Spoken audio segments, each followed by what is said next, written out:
Boa noite. Vamos para mais um webinar relacionado com o Covid-19 da Sociedade Portuguesa de Pneumologia.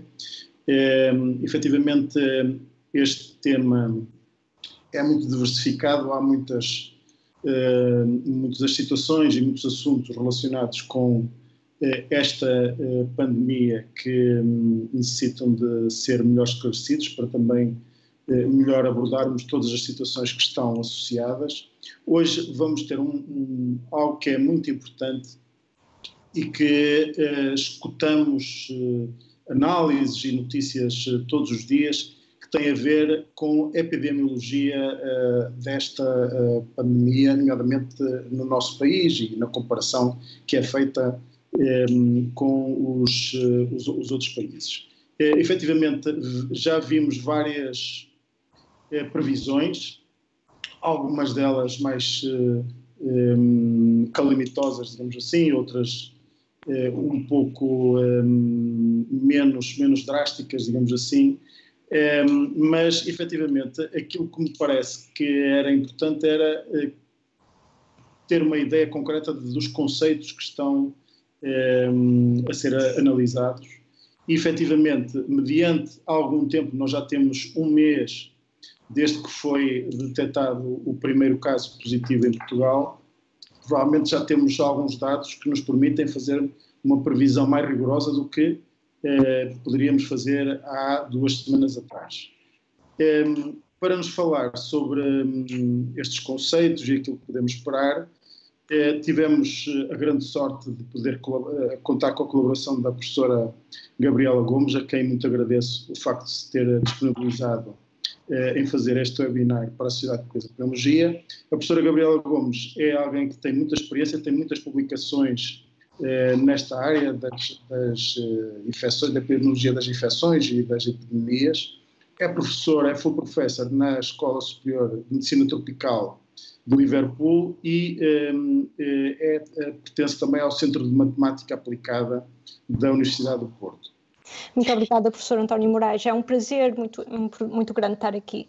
E esta é uma altura que eu tenho visto com membros que passaram pelo meu grupo, os meus estudantes e os meus pós-doutorados que passaram pelo meu grupo quando eu trabalhava no Instituto Gulbenkian de Ciência, quando eu liderava o Instituto Gulbenkian de Ciência, agora estão espalhados pelo mundo. E aconteceu esta pandemia, estamos todos a trabalhar juntos novamente. Tenho ex-alunos que estão nos Estados Unidos, no Brasil, no Reino Unido, e estamos todos aqui em contacto a analisar juntos os dados de Portugal. O nosso país é sempre o nosso país. E neste caso, eu devo dizer, antes de mais nada, que eu tenho imenso, eu acho que nunca tive tanto orgulho em ser portuguesa como tenho agora. Os nossos dirigentes estão a ser exemplares nas medidas que vão decretando, os nossos familiares, os nossos amigos, os nossos vizinhos, os nossos concidadãos em geral, estão a ser exemplares na forma como se estão a comportar e é um orgulho muito grande. Como dizia então o professor Moraes, eu estou aqui para vos introduzir alguns conceitos, para vos explicar alguns conceitos de epidemiologia matemática e depois aplicar esses conceitos na análise dos dados que vão sendo recolhidos à medida que esta pandemia se vai propagando. Portanto, vou então mostrar os slides que eu preparei.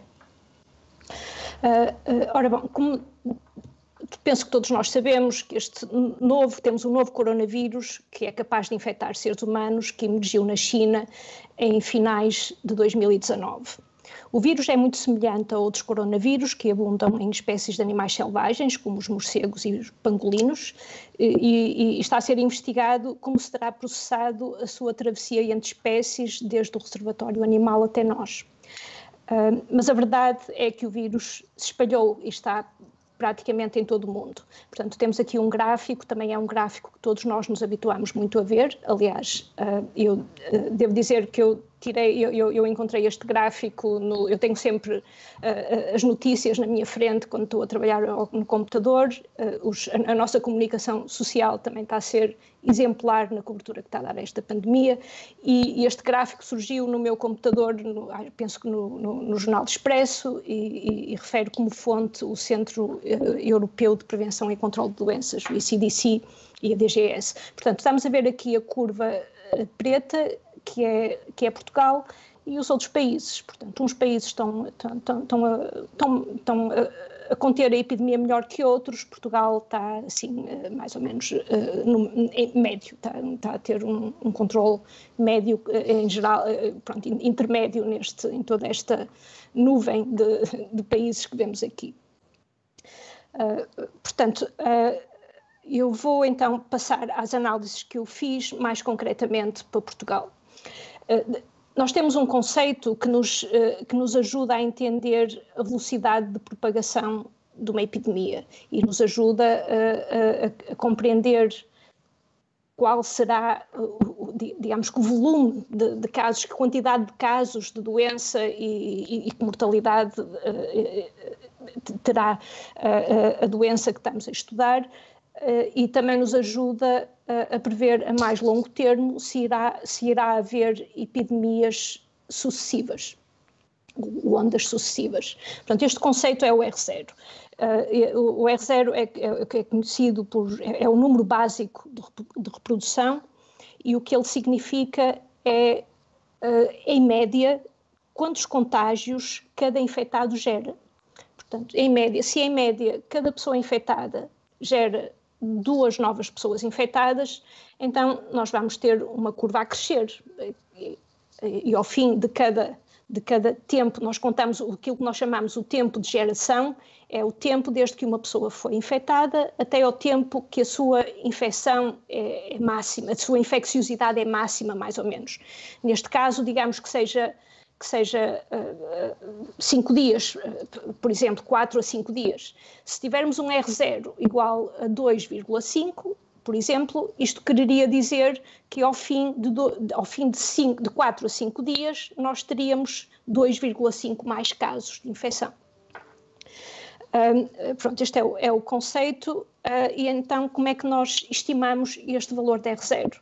Nós temos aqui os dados de Portugal, até aqueles que foram anunciados hoje é dia 3, portanto são os dados até ao dia 2 de abril.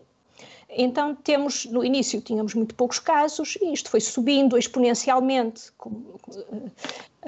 e ao ajustar uma curva com um crescimento exponencial nesta fase a estes dados, nós estimamos qual é a taxa de crescimento do número de casos, ajustamos a curva ao crescimento do número de casos, estimamos a taxa de crescimento, e essa taxa de crescimento está intimamente relacionada com o R0.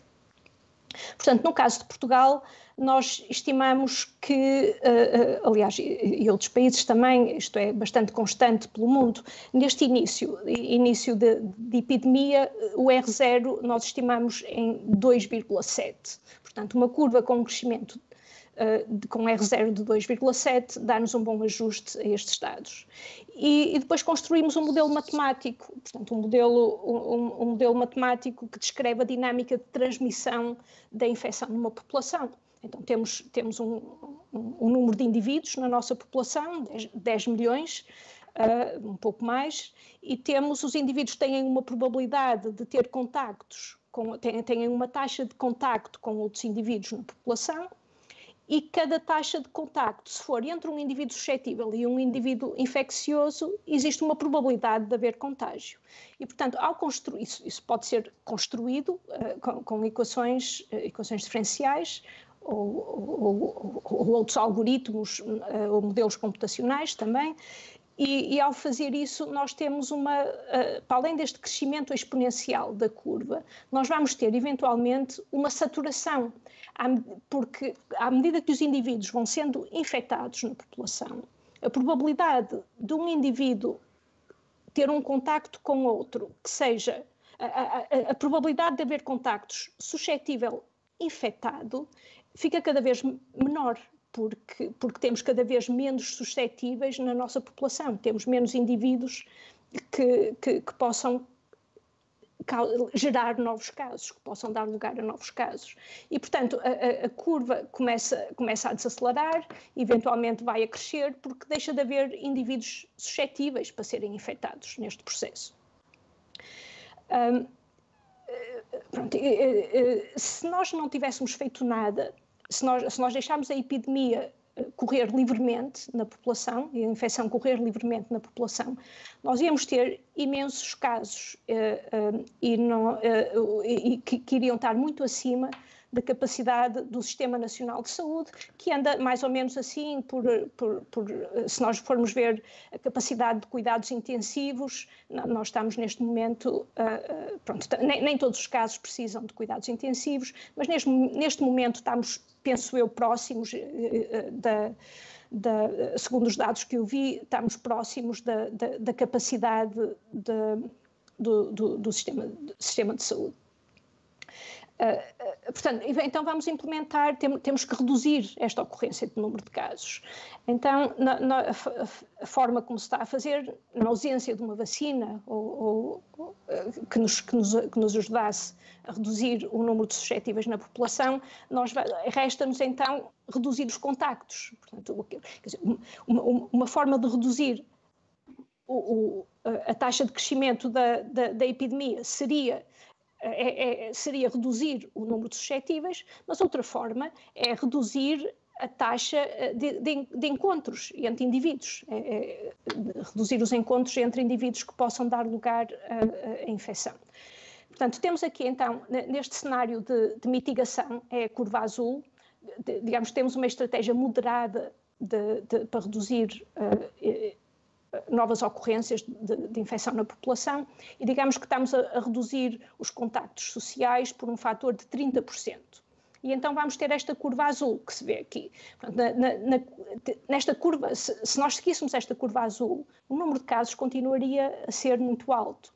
Tanto a curva azul como a preta têm em comum o facto de induzirem imunidade de grupo. Portanto, se nós não contivéssemos a epidemia, ou se contivéssemos moderadamente a epidemia, iam acontecer suficientes casos na população de forma a induzir imunidade de grupo. Portanto, número suficiente de pessoas ia ficar imune, de forma a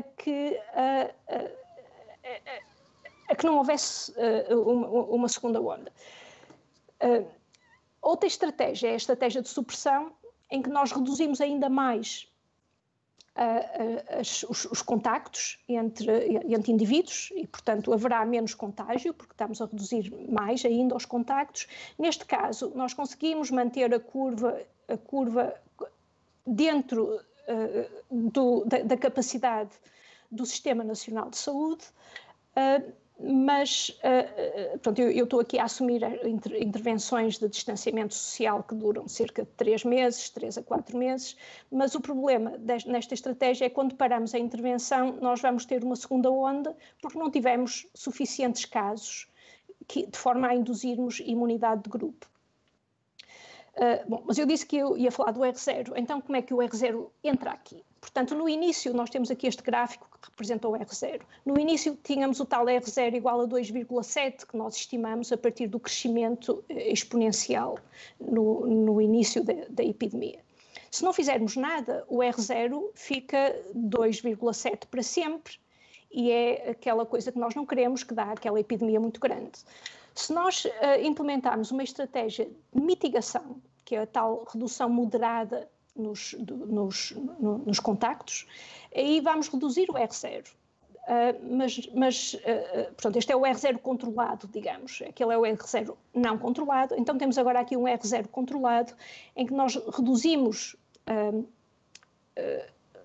reduzimos então os contactos entre indivíduos, o R0 fica à volta de 2, ligeiramente abaixo de 2 neste caso, e fica assim, mas não chega a 1. Portanto, quando nós não reduzimos o R0 até o limiar epidémico, que é este valor de 1, nós vamos induzir imunidade de grupo. mas, pronto, vai ser induzida a imunidade de grupo. Mas a epidemia, que seria o ideal, não é? Pronto, se não houvesse este problema de termos muitos casos. O que acontece aqui é que nós não podemos fazer isto porque haveria muitos casos e não haveria capacidade para os tratar todos sequer. Então, a estratégia que nos resta é a estratégia de supressão e, neste caso, de facto, nós estamos a reduzir o R0 abaixo de 1. Então, estamos, de facto, a comprimir a epidemia o mais possível. Estamos a suprimir a epidemia e ela já não está a ser regida pela dinâmica de transmissão da doença. Ela está simplesmente a ser pressionada para valores muito baixos e os números dos casos estão a ser pressionados para valores muito baixos. O problema é que isto depois vai voltar a subir quando levantarmos as medidas de controle.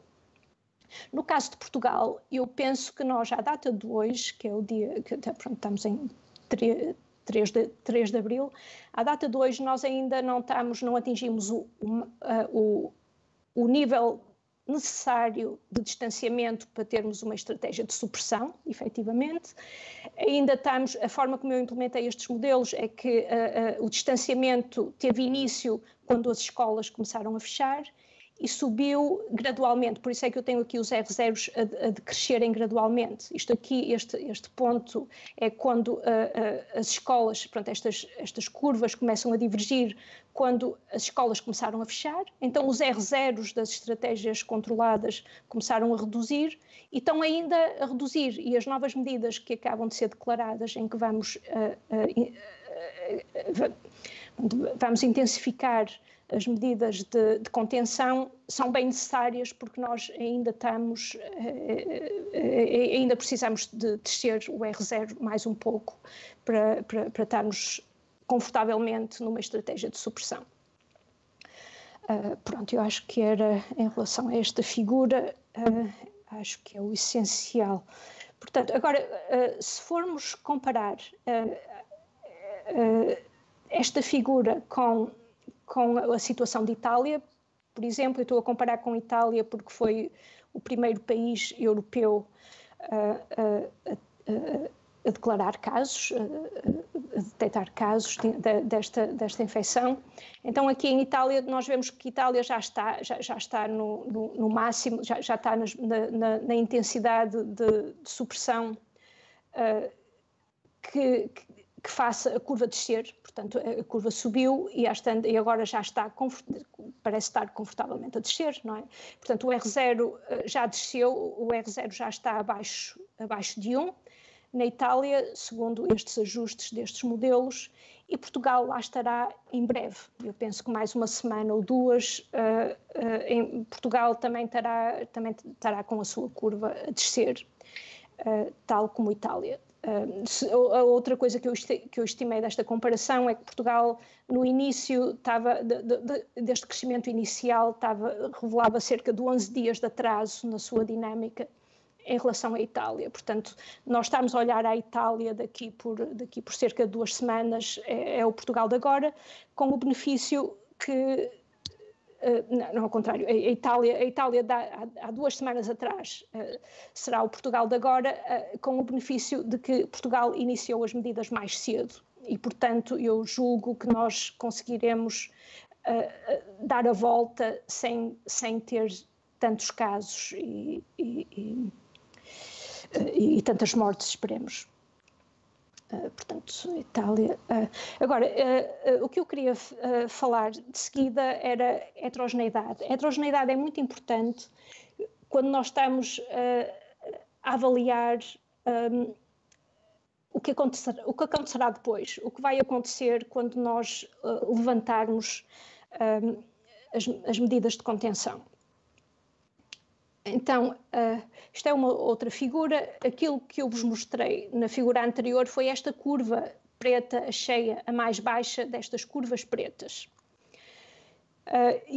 Esta curva foi gerada por um modelo que leva em consideração a heterogeneidade. na população. Portanto, uns indivíduos têm mais risco que outros, uns indivíduos têm mais probabilidade de serem infectados que outros, ou porque têm mais contactos, ou porque são mais suscetíveis a ficar infectados se forem expostos a uma outra pessoa infectada.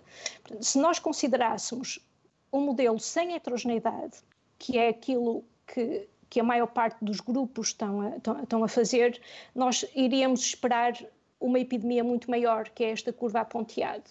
Portanto, a curva a ponteado é o modelo homogéneo, aquilo que nós chamamos de um modelo homogéneo.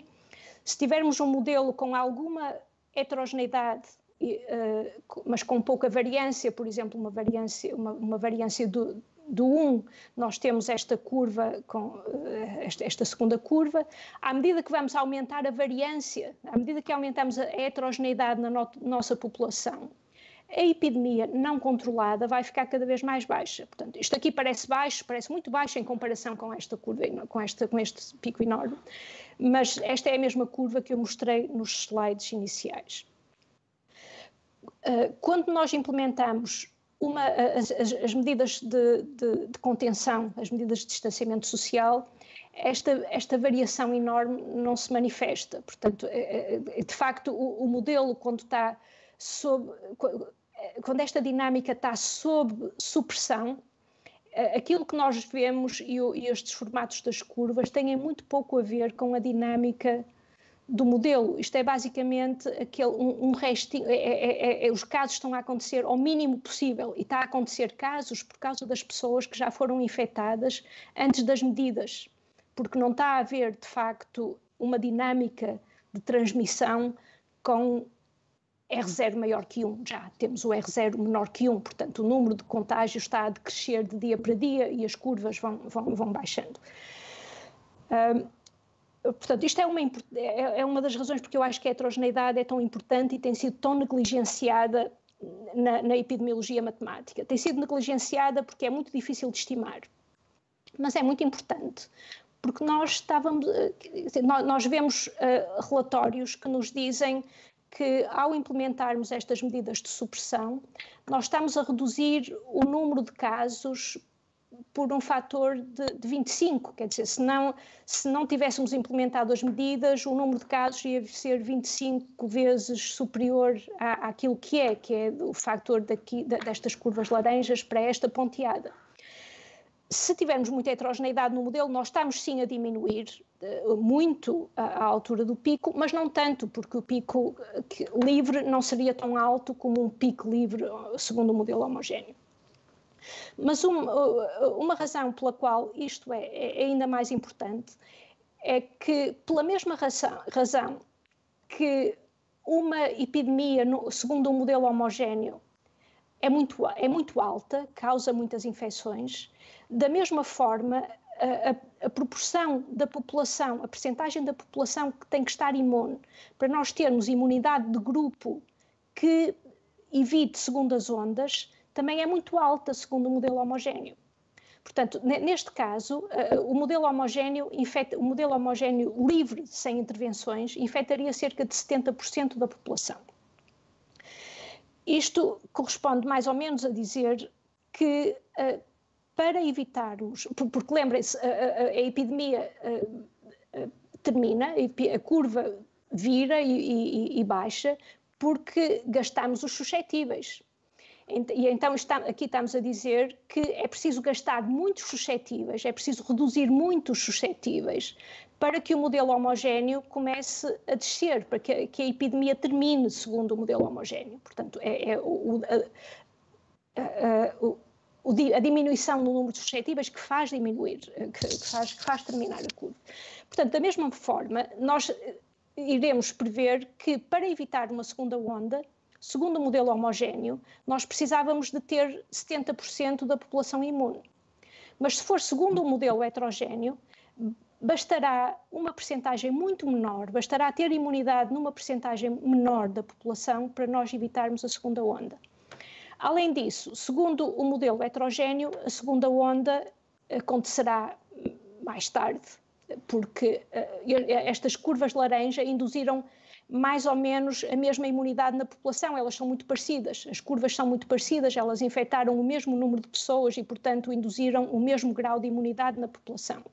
Mas esse grau de imunidade na população, que é parecido entre todos os modelos, atrasa muito uma curva, atrasa mais uma curva heterogénea do que uma curva segundo o modelo homogéneo. Portanto, isto talvez com um pouco de forma mais esquemática. Então, o que é que quer dizer a imunidade de grupo? Pronto, já descrevi o que é a imunidade de grupo, e aqui é aquela quebra na imunidade de grupo que eu estava a falar à medida que a heterogeneidade vai aumentando. Se nós tivéssemos variância zero no risco individual, isto é, os indivíduos são todos igualmente suscetíveis, os indivíduos têm todo o mesmo número de contactos por intervalo de tempo, obviamente não é, as populações não são assim, mas se tivéssemos uma variância zero, uma população hipotética com variância zero, imunidade de grupo, numa doença com este R0 de 2,7, como estimamos que é o Covid, a imunidade de grupo era 70%. Nós precisaríamos de ter 70% da população imune para evitar uma segunda onda. Mas se tivermos a heterogeneidade, que temos com certeza, não sabemos exatamente quanta heterogeneidade temos, mas havemos de ter alguma heterogeneidade na nossa população, então a imunidade de grupo será entre 10% a 15%. Portanto, agora, qual é uma outra importância disto? Suponhamos que nós conseguimos mesmo realizar esta estratégia da supressão e, portanto, vamos só ter aquela onda mais pequena no início e não vamos induzir imunidade de grupo. Logo que tenhamos uma vacina, nós vamos querer vacinar um número de pessoas suficiente, a percentagem de pessoas suficientes na nossa população para atingirmos a imunidade de grupo, que é o que estas bolinhas nos estão aqui a indicar. Então nós precisamos de saber quanto é a imunidade, quanto é a imunidade de grupo na nossa população. Não há de ser 70%, porque a população não é homogénea, há de ser algum outro valor.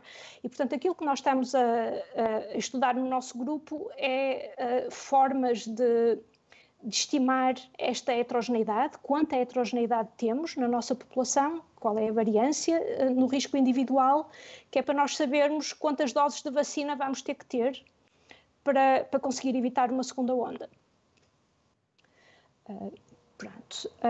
E então, por estas razões, eu penso que nós temos muito boas razões para pensar que a segunda onda não será tão grande nem tão difícil de evitar como sugerem as previsões que vêm saindo baseadas em modelos homogéneos ou em modelos que não são suficientemente heterogéneos. Portanto, nós é muito importante nós estimarmos quanto é esta heterogeneidade, quantificarmos esta heterogeneidade que temos na população para nós termos estimativas mais rigorosas de quantas pessoas é que nós temos que imunizar para podermos garantir que não acontecerá uma segunda onda. Nós não queremos mesmo que aconteça uma segunda onda, porque vai ser praticamente tão grande como teria sido a primeira. Portanto, nós não queremos mesmo isso, não queremos entrar nesta situação outra vez. Pronto, mas neste momento é crítico suprimirmos a primeira onda com toda a nossa força e determinação, confiando que vamos poder aliviar um bocadinho depois desta primeira onda estar contida. Não vamos poder voltar completamente à normalidade enquanto não garantirmos que temos a imunidade de grupo na população, seja porque os testes, seria conveniente implementarmos testes sorológicos em grande escala para nós percebermos qual a percentagem da população, para estimarmos qual a percentagem da população que está imune e para vermos quanto é que temos que suplementar essa imunidade com doses de vacina e então vacinar esse número de pessoas crítico para nós podermos garantir com confiança que não vamos ter uma segunda onda. Bom, mas até lá nós temos que limitar os nossos contactos por agora, porque primeiro temos é que terminar esta primeira onda e depois trabalhar no sentido de evitar a segunda. Portanto, eu gosto de usar uma metáfora que neste momento nós estamos a correr os 100 metros e então temos que dar tudo por tudo. Depois respiramos fundo, uma vez, outra vez, várias vezes respiramos fundo e vamos então na maratona. E a maratona será o tempo da maratona vai ser desde agora até termos uma vacina e até termos induzido a imunidade de grupo na nossa população. Portanto, eu comecei por dizer que eu tenho imenso orgulho em ser portuguesa, eu também tenho imenso orgulho em ser uma cidadã deste mundo. Eu acho que eu nunca vi tanta solidariedade como estou a ver agora. Eu acho que nós vamos sair daqui com um mundo diferente, um mundo mais solidário, as pessoas mais unidas, em parte com os nossos problemas de alterações climáticas reduzidos, podemos sair daqui com um mundo melhor. Portanto, este vírus está a mudar o nosso mundo e, portanto, é triste que seja tão desajeitado e cause tanta destruição e sofrimento, mas vai-nos trazer também algumas coisas boas, penso eu, quando nós sairmos daqui mais fortes. Muito obrigado, professora Gabriela Gomes. Foi muito educativo. Acho que agora conseguimos, quando nos apresentarem aqueles gráficos que nos chegam diariamente, conseguir perceber um pouco melhor. Eu ia-lhe fazer algumas perguntas que eu penso que estão na cabeça de uma boa parte das pessoas que nos estão a ouvir, que nós muitas vezes queremos respostas muito precisas de coisas que obviamente que têm muita variabilidade e dependem de vários parâmetros e de maneira que é difícil precisar. A primeira pergunta que está na cabeça de todos nós ou melhor, provavelmente as duas questões que estão mais na cabeça de todos nós são principalmente, em primeiro lugar, se nós já temos dados suficientes para, mantendo, obviamente, as atuais restrições, dizer que a nossa curva não poderá já ter uma evolução tão negativa como é, por exemplo, a da Espanha e a da Itália e agora também a dos Estados Unidos. Isto é, se já temos tempo suficiente para ela não ter essa evolução. Sim, diga. Eu penso que nós estamos a evoluir bem, mas eu acho que nós não estamos ainda com um R0 menor que 1. Nós temos que intensificar um pouco mais e é isso que vem aí. Já na próxima semana nós vamos ter medidas de distanciamento mais intensificadas, portanto há uma série de medidas adicionais em relação ao estado de emergência anterior e eu penso que isso será suficiente, eu penso que isso nos colocará com um R0 menor que 1 e eu acho que isso é absolutamente essencial, porque se nós não chegarmos ao R0 menor que 1, isto pode voltar a subir de forma pouco controlada e difícil de controlar. Portanto, é essencial chegarmos ao R0 menor que 1, mas se conseguirmos chegar ao R0 menor que 1, que eu acredito, que eu tenho quase a certeza que conseguiremos, eu acho que a nossa curva está menos grave, muito menos grave do que a de Itália, em particular o número de mortes. O nosso número de mortes é muito inferior àquilo que se vê na curva de Itália. Espanha eu não tenho olhado muito, concentrei-me mais em Itália porque foi o primeiro país, mas acho que vamos ter menos casos e menos mortes do que em Itália e vamos conseguir mantê-los dentro da capacidade do nosso sistema de saúde. E, sim, isso é essencial. Aliás, há várias explicações que podem estar por trás dessa mortalidade, não só pelas características da população, mas uma que não oferece dúvidas é exatamente a partir de determinado número de casos existe uma incapacidade do sistema de saúde de olhar para todas as situações de forma adequada e obviamente que a mortalidade necessariamente aumenta. A segunda questão é obviamente que nós temos cumprido e, efetivamente, na generalidade, as pessoas têm aceito e percebido porque é que tem que se comportar desta maneira, mas obviamente que uma boa parte de nós está desejosa de pelo menos conseguir começar a viver um bocadinho como vivíamos antigamente. Nós, neste momento, temos dados porque tem havido várias previsões, umas apontam para o pico que é difícil, esta palavra pico, enfim, nós pensamos no pico sempre uma coisa muito aguda, mas efetivamente o que tem acontecido é que não é assim, não é? Este pico é prolongado ao longo do tempo, só com muito esforço é que vemos um pico e não um vale. Mas já houve previsões, inclusive das autoridades, para meados de abril, para maio. Nós, neste momento, com os dados dos últimos dias, conseguimos ter uma ideia mais concreta de quando é que chegamos ao pico da curva? Eu acho que em relação à questão do pico tem havido assim uma confusão muito generalizada que até é difícil, às vezes até é difícil interpretar o que é que se pretende dizer. Portanto, nós quando temos uma estratégia de mitigação, quando temos aquele distanciamento social moderado e que o R0 não vai abaixo de 1, o pico vai para a frente, portanto o pico fica mais tarde. Mas quando temos a estratégia de supressão, o pico acontece mais cedo, não mais tarde.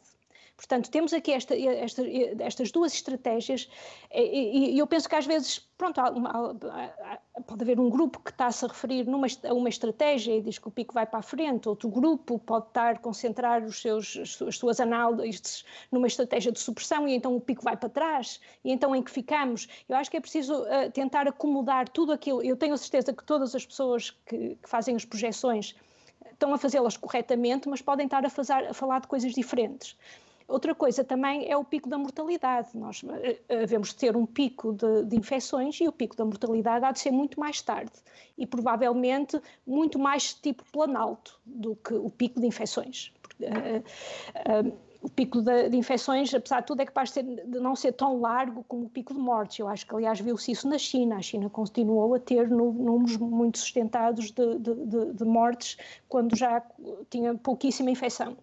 E está-se a ver um pouco isso na Itália agora, não é? Sim, a Itália está com um número de mortes parece quase constante. As infecções o número de novos casos de infecções estão a descer. Exatamente. Portanto, eu tenho a impressão que entidades diferentes referem-se a coisas diferentes, mas se isto não for assim tudo muito explicado e olhando para todas as versões e todos os contextos, ver o contexto geral, pode-se estar a falar de coisas diferentes que geram confusão e no fundo têm todas razão, mas estão a falar de coisas diferentes, não é? Mas nos seus cálculos já existe uma previsão que nós possamos ter como mais provável, digamos assim, em termos da altura em que chegaremos lá ao pico com esta evolução? Eu acho que com as novas medidas nós vamos passar o pico nas próximas 2 semanas. Sim, com as novas medidas acho que passaremos o pico de infecção. Acho que com as novas medidas nós vamos conseguir ter sucesso numa estratégia de supressão, portanto vamos suprimir a epidemia. Suprimindo a epidemia, o pico acontece rapidamente e, portanto, há de ser, enquanto durarem estas medidas mais intensas durante as próximas 2 semanas. Isso seria importante porque, se a acontecer isso, nós provavelmente ainda poderíamos ter alguma atividade escolar, por exemplo. Eu sei que obviamente que depois do pico ainda há muito tempo para manter as medidas, porque as coisas não sucedem logo imediatamente, mas digamos assim, se tivermos um pico nas 2 últimas semanas, nas 2 primeiras semanas de abril, nós conseguimos prever quando é que podemos começar a ter, de uma forma lenta, obviamente, alguma liberdade de movimentos? Passando o pico não é suficiente, nós vamos ter, passando o pico ainda continuamos a ter uma boa quantidade de casos, que se nós voltamos à nossa vida normal, aquilo volta novamente a crescer exponencialmente. Portanto, cautela, temos que ter muita cautela. Eu acho que seria muito informativo nós lançarmos programas de testes sorológicos na população para nós percebermos qual é a percentagem da população que está imune. Quando passarmos, eu diria que quando passarmos o pico, pronto, para além de continuar a atender as pessoas que estão doentes e criticamente doentes, a outra coisa que será muito importante será fazer os testes serológicos e tentar perceber qual é a percentagem da população que está imune. Outra coisa que será importante é tentarmos também quantificar quanto é a heterogeneidade, quão heterogénea é a nossa população, para nós percebermos quanta imunidade nós temos que ter na população, de forma a evitarmos um segundo pico, e eventualmente quantas doses de vacina nós precisamos de ter para conseguir garantir que não vamos ter uma segunda onda. Obviamente, nós provavelmente quereremos vacinar muito mais do que o mínimo, não é? Que, provavelmente, imagino que toda a gente quererá tomar a vacina porque o vírus vai continuar por aí, mas neste momento mais urgente, digamos que até ao fim do ano ou mais um pouco, até vir a vacina, nós precisamos de saber qual é o mínimo de doses que nós temos que ter, qual é o mínimo de pessoas que nós temos que ter para acrescentar à tal imunidade de grupo que o vírus já foi gerando com a sua transmissão, qual é o mínimo de pessoas que nós temos que vacinar de forma a evitarmos a segunda onda por agora. E nós não vamos ter a vacina, em princípio, tão cedo. Ela durará certamente meses, se não um ano. Sim, não é? sim. A questão que eu punha é: a segunda vaga é inevitável ou há alguma coisa que eventualmente pode evitar que ela aconteça? É evitável se nós continuarmos, se nós formos mantendo os contactos a níveis reduzidos. Não precisamos de contar com estas medidas mais intensas durante muito mais tempo, penso que estas 2 semanas vão de facto reduzir muito a transmissão e penso que depois precisamos de ir gerindo as coisas com muita cautela, como é que se vai voltando à normalidade. Uma outra coisa que os testes serológicos nos permitiriam também seria ver quem é que está imune e com baixíssimo risco de ser infectado novamente e depois ir contagiar outros e assim. Portanto, estas pessoas que estiverem imunes já podem fazer a sua vida normal, ou até dar algum apoio mais às pessoas que não podem ainda fazer a sua vida normal devido ao risco ser grande de voltarem a transmitir e a ficarem doentes também. Sim, mas vai ter que ser tudo muito gradual, penso eu. Mas eu penso que nós também nos estamos a habituar, eu estou-me a habituar a esta vida, eu já me sinto, estou aqui a fazer um seminário via web, eu estou-me a habituar, eu trabalho com o meu grupo, tenho o meu grupo espalhado pelo mundo todo e nós trabalhamos em frente ao computador. Mas há algumas coisas, nomeadamente do ponto de vista formativo, não só as escolas, como por exemplo as reuniões médicas, que tiveram um avalo muito grande nesta fase. E também, obviamente, aquelas pequenas empresas, às vezes estamos a falar de restaurantes e cafés que, se não abrirem, claro. vão fechar e com as consequências, nomeadamente em termos de empregos que isso acarreta. Nós conseguimos prever, se tivermos essa segunda vaga, que é muito provável, quando é que ela acontece? E segunda pergunta relacionada com isto: nós numa segunda vaga temos que ter exatamente o mesmo rigor de medidas que temos agora? Sim, sim, teremos que ter o mesmo rigor. Eu acho que será sempre... Eu acho que devemos fazer sempre tudo para evitar eu não quero mesmo que aconteça uma segunda vaga. Não sei, não quero, eu acho que nós não queremos que aconteça uma segunda vaga. Pronto, não sei, talvez algumas profissões é mais importante as pessoas voltarem à normalidade, outras profissões talvez, eu não me importo de não voltar já à normalidade, posso ficar aqui mais 6 meses a trabalhar como estou. Pronto, talvez seja mais importante, temos que fazer uma boa estratégia, temos que olhar para isto com muita atenção, com todos os dados, com todas as necessidades e analisar tudo e ver o que se pode fazer. Por exemplo, uma coisa que também, não sei, que me ocorreu é que as pessoas podiam ir trabalhar não todos os dias e ir de forma faseada. Umas pessoas iam ao local de trabalho à segunda-feira e à quarta, outros iam à terça e à quinta, outros iam à sexta, quer dizer, e assim não se encontravam todos no local de trabalho. Há mais formas de manter os contactos reduzidos sem parar tudo. Precisamos de inovar e de ter ideias para isso. Mas, havendo uma segunda vaga, aquilo que eu percebi nos seus gráficos é que ela poderá acontecer em setembro, outubro, será essa... Bom, eu nos meus gráficos eu assumi que estas medidas intensas que nós temos agora duram 3 ou 4 meses, portanto durariam até julho. Portanto, eu estou aqui a assumir que nós continuamos com estas medidas até ao fim de junho, digamos, e depois paramos as medidas em julho e aí teremos uma segunda vaga em finais de agosto, setembro. 2 meses, mais ou menos 2 meses depois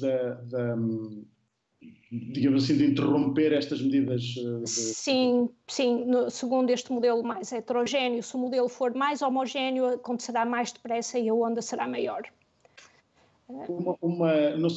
Não sei se calhar é uma pergunta mais para... Nós iremos ter um virologista na próxima semana, se calhar esta pergunta até é mais para ele, mas como tem muita experiência nesta epidemiologia das infecções, o vírus não poderá surpreender, isto é, nós tivemos no passado, obviamente que a epidemia H1N1 não é comparável, uma vez que tivemos vacina, mas as anteriores, a do SARS-CoV-1, por exemplo, acabou por não causar toda esta problemática porque o próprio vírus acabou por ter um comportamento que levou a que isso não acontecesse. Este vírus não pode, e eu estou a pensar num comportamento mais benévolo, nem quero pensar num comportamento ao contrário, que também pode acontecer, portanto ele tornar-se ainda mais letal, digamos assim, mas numa situação em que o vírus possa ficar menos infectante, portanto, menos agressivo. Eu acho que no outro caso do SARS, em 2002, não foi? Eu acho que ele... eu acho que conseguiu-se interromper as cadeias de transmissão muito cedo, não foi? E, portanto, ele causou uns casos, eu na altura não estudei muito esse vírus, mas tenho a ideia que causou uns casos no Canadá e mais poucos países, não se espalhou desta forma. Portanto, foi contido cedo. E este já está muito espalhado, portanto, ele já está em todo lado, já está na comunidade, já está no mundo todo. Não sei acerca da evolução dele, não sei se, não sei, não conheço essa literatura. Mas aquilo que eu tenho visto é que, comparado com o vírus da gripe, por exemplo, a gripe muta muito e gera variantes antigénicas de ano para ano, praticamente. Todos os anos precisamos de uma nova vacina da gripe porque o vírus mudou. Eu penso que estes coronavírus não são assim. Uma vacina servirá para muitos anos. Penso que a evidência, não sei, não conheço evidência de que o vírus mude muito e que escape a nossa imunidade. Em relação a ficar mais ou menos virulento, não sei, não sei. Uma questão também que se põe é que nós efetivamente fazemos a nossa comparação, e bem, porque é isso que nos assusta, com aqueles países que têm mais infecções e mais mortalidade. No entanto, existem outros países que, aparentemente, nas mesmas condições, têm menos que nós. E tomaram as medidas mais ou menos na mesma, alguns deles, mais ou menos, enfim, eu não conheço a realidade de todos os países, como é óbvio, mas aquilo que nos é dado a entender é que as medidas foram tomadas mais ou menos na mesma altura e que acabaram, neste momento, tem uma situação mais controlada. Por outro lado, há países que, de facto, não há. O caso mais evidente é a África, que, obviamente, dizendo que se calhar não é testado, mas certamente que alguma anormalidade seria observada, mesmo não havendo um sistema de saúde organizado. Nós temos uma ideia, do ponto de vista epidemiológico, porque é que isso acontece? Podem ser sociedades diferentes, portanto, aquele valor do R0 é absolutamente crítico. Portanto, se tivermos uma sociedade em que, quer dizer, se estamos numa cidade, numa grande cidade, ou se estamos numa pequena aldeia, é muito diferente. As taxas de contactos, o número de contactos que cada pessoa tem por unidade de tempo numa cidade é muito maior do que numa pequena aldeia. E, portanto, pode acontecer que numa região, num país que tenha uma dinâmica, um padrão de contactos mais rural, o R0 estará mais baixo e, portanto, e medidas que o reduzam ainda mais um pouco facilmente o levarão abaixo de 1. Ter sucesso. Portanto, tudo depende do ponto de partida e da intensidade das medidas que se aplicam, não é? E pode fazer uma grande diferença, conseguir baixar o R0, trazer o R0 para baixo de 1 uma semana mais tarde ou mais cedo na epidemia faz uma diferença muito grande. Portanto, talvez uma última questão, que é o seguinte: nós vemos que, de facto, temos países onde o problema é claramente mais grave em termos de número de infecções e da mortalidade. Aquilo que nos vai acontecer é que, imaginemos o melhor cenário para nós, que conseguimos controlar, mas, por exemplo, aqui ao lado em Espanha, ainda poderá ter um problema que dura mais tempo. Nós conseguimos prever, aquilo que analisamos na Europa, se nós vamos ter depois um decréscimo de casos mais ou menos similar ou não. Vai haver muita heterogeneidade nesta diminuição da curva, digamos assim. Porque isso é importante, nomeadamente para um país que está mesmo aqui ao lado. Nós nunca conseguimos ter a nossa situação controlada enquanto aqui ao lado também não tiverem a situação controlada por parte deles, não é? Sim. Mas se nós tivermos o nosso R0 abaixo de 1, se houver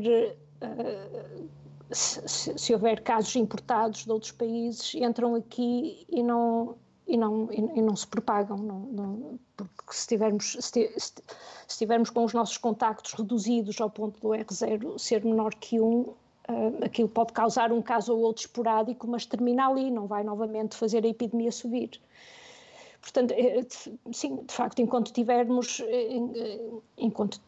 tendo fronteiras abertas com países que têm ainda muita infecção, nós temos que manter os nossos contactos controlados. Sim, cá dentro. Claro. Mas nós temos uma perspectiva, o que eu ouço dizer, e perdão-me se não for assim, é que nós vamos mais ou menos 10 dias em atraso e 10 dias em atraso à Itália. Nós podemos prever que quando começarmos a resolver a nossa situação, esses países também provavelmente estarão também em decréscimo? Ou... Sim, eu penso que sim. Sim. Aliás, a Itália já está a decrescer e agora, continua a ter ainda muita doença e muita morte porque são infecções que já vêm de quando a transmissão estava mais intensa. Sim. Porque isto pode-se prolongar muito tempo, não é? Há pessoas que ficam doentes várias semanas, não é? Complicam, etc.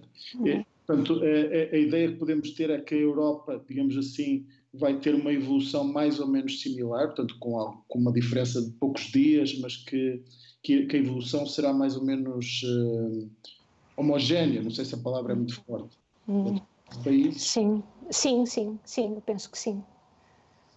Muito bem. Pronto, muito obrigado. Eu penso que aquelas dúvidas que são mais frequentemente colocadas pelas pessoas, acho que fomos falando sobre isso e muito obrigado mais uma vez. Sim, muito obrigada. Obrigada eu. Formativo.